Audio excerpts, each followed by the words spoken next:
Compare and contrast these two social media posts by Keir Starmer. In the first one, in which he's talking about the killing of Jo Cox, he refers to the killer in explicitly political terms as a far-right terrorist in the very first line, which is fair enough because that's what he was. In the next one, in which he's talking about a very similar killing, but this time by a jihadist, of his fellow MP, Sir David Amess, Starmer makes no reference to the religious motivation behind the attack at any point. This is not an accident. It's been a consistent theme of progressive political discourse for many years. To choose one example among many, following the Heaton Park synagogue attack, allegedly carried out by a man literally named Jihad, which left 2 Jewish people dead, Starmer made no reference in his remarks after the attack to the suspected religious motivation behind the killing.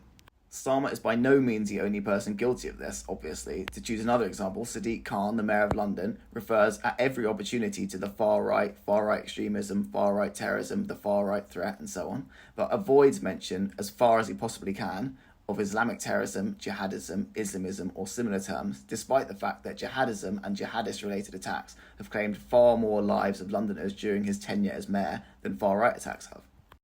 Following a spate of brutal jihadist atrocities across Britain, in 2019 the Labour Party responded by removing any reference to jihadism or Islamic extremism from its manifesto whatsoever, whilst explicitly mentioning the far right, which had claimed far fewer lives.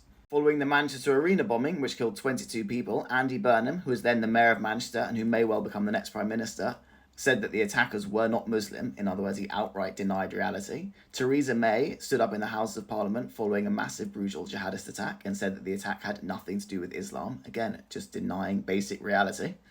Obviously, the point here isn't to try and imply that all Muslims or all people of Islamic faith are committing terrorist attacks. No sane person thinks that. But if we're not able to address the obvious reality in front of us, namely that jihadism poses a massive and in fact the gravest terror threat to Westerners and to Brits, we're not going to deal with the problem.